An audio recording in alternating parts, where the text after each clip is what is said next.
Well, there were 12 games on the NFL schedule today, and obviously many big stories around the league. Let's start in the Big Easy.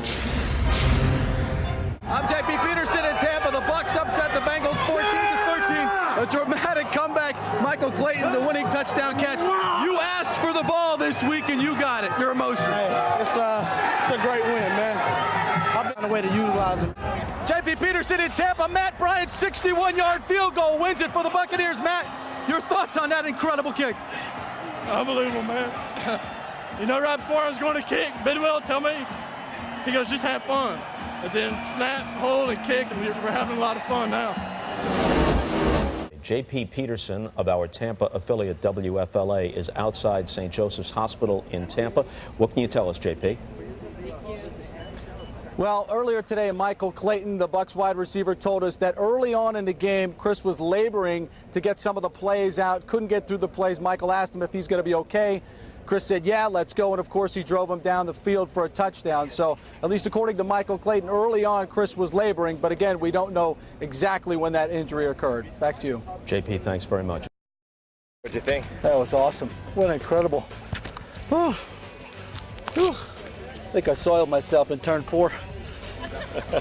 Whew, that's unbelievable. How could you count the turns? There's too many here. Boy, I tell you what, man, the grip on these cars, the way they go around the corners, the speed, the acceleration, unbelievable. That was fun. I use the restroom now. All right, welcome to another edition of Tampa Bay Sports Central. This is our opening pitch. It's time to play ball. Rays season is almost underway. We'll talk to the skipper today, Joe Madden. He'll join us to talk about the new faces, Johnny Damon, Manny Ramirez. Also, starter James Shields will join us as well, trying to bounce back from a subpar 2010. And we'll offer up a commentary on the future of the Rays. Will they be contracted? Will they relocate? Will they build a stadium here? It's all next on Tampa Bay Sports Central. Val, roll the open. Let's begin at the top with the skipper, Joe Madden, the 2008 Manager of the Year when the Rays went to the World Series. He's a very unique cat for a very unique organization that has to think outside the box to compete with these $200 million payrolls. I sat down with Joe this week at Port Charlotte to talk about the 2011 edition of the Tampa Bay Rays. Joe, first of all, halfway through spring, what have you learned about this ball club? What's its personality?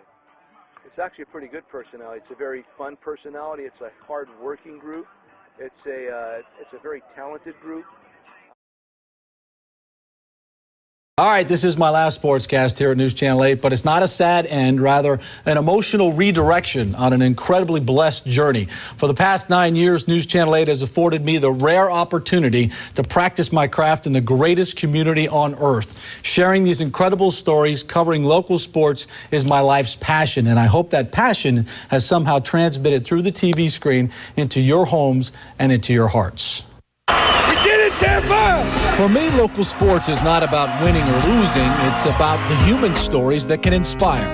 Like Tampa's Mallory Code, a courageous phenom golfer who battles terminal cystic fibrosis, diabetes, and countless other maladies, and never complains and considers herself one of the lucky ones. It's about athletes like Derek Brooks, Warwick Dunn, and so many others that take the responsibility of being a role model seriously and set the gold standard with their tireless charitable efforts, making our community a better place to live. Local sports is about telling stories like Richie's Rascals, watching Brad Richards bring smiles to kids with cancer who won't live to see another season. In his luxury suite, they might as well be skating with the cup. And speaking of skating with the cup, it's hard to imagine a more exciting 9-year run in local sports. The Tampa Bay Lightning won the Stanley Cup, bringing unity to the community like never before.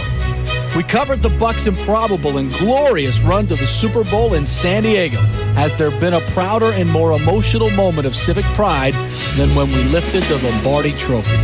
I got to cover my alma mater, Florida State, winning a national championship in football. And yes, I even enjoyed the 3 national title runs by the Gators in football and basketball. I got to work with a legend, Chris Thomas. I've shared sushi with Rondé in Tokyo. And I took us for a wild ride enduring 4 Gs and a thrilling IndyCar ride. I soiled myself in turn 4. And my proudest moment? No question. It's the day I became Tiger Woods. That's a good putt. Whoa, what's going to go? Oh, no way. We got it. You actually made it. Unbelievable. JP Peterson, the tournament winner. And a great play-by-play there by Steve. Well done. All right, none of those moments would have been possible without my talented colleagues, and I thank you all. To Gail Sirens, Bob Hyde, and Steve Jervy, thanks for allowing me on your gravy train. We were #1 the whole ride. And when my mentor, Chris Thomas, left this seat right here, you welcomed me, and it meant the world to me. To my children, Cullen and Shay, I love you. You're the reason I live, and I hope Daddy made you proud. And I want to thank all the viewers for the countless and humbling emails that have touched my heart. And you can still hear me on the radio, but we're moving the show to afternoon drive from 3 to 6 on 1010 a.m. The Beast. That's 3 to 6 in the afternoon. I'll be back on local TV soon to continue this amazing journey. And to WFLA, thanks for the memories and allowing me a small place in this golden age of Tampa Bay sports. It has been a blast. Janssen having a problem with Bodine holding him up. St. Louis slips in, fires, scores! He scores! Marty St. Louis, a rocket! At 4:07, the Lightning win the series. St. Louis has done it again! In Montreal, hockey is almost a religion.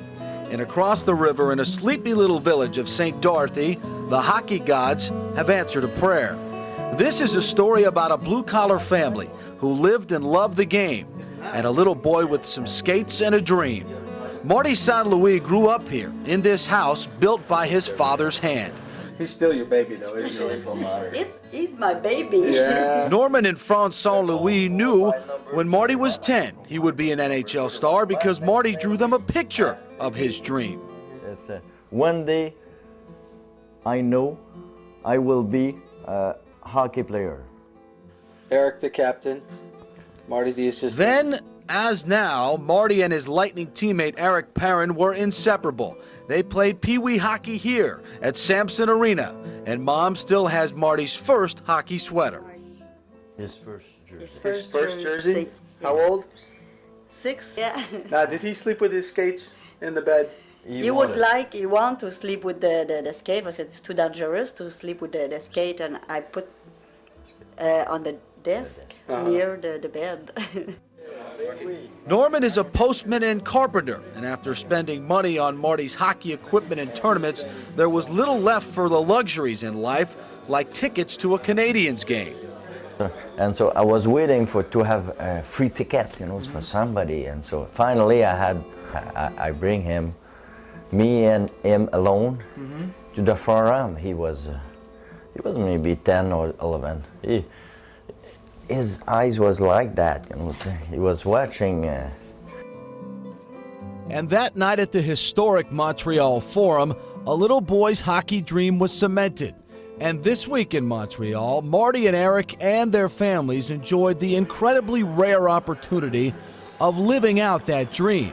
And they wallowed in every emotional moment. Yeah, Bob was up there with your folks tonight, right at the end of the game, and they were near tears tonight. You know how much this means to them, huh? I know, yeah, it means a lot. You know, they've watched us grow up, and now you know we're really doing it. You know, so it's exciting, and I'm happy they got to see that. I'm very, very proud of him. Very proud. And you know, the first times I saw Marty on the Bell Center, you know.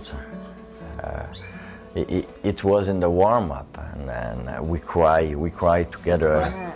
Yeah, we cry, and this is his dream. Do you realize? Yeah. This is his dream, you know. We saw our son to have his dream come true. So Marty's boyhood dream lives on, but there is one more fantasy yet to be realized. Can you picture Marty circling the ice, holding up a Stanley Cup? Oh, yes. What would that feel like for your parents? Oh yeah, just imagine that. You know, sometimes, you know, I walk on the street because I'm a postman, and so I walk, and sometimes when I think about that, you know, I start crying. So I can imagine, you know. Could be a couple weeks away. Yeah, could be. It would be really a big dream.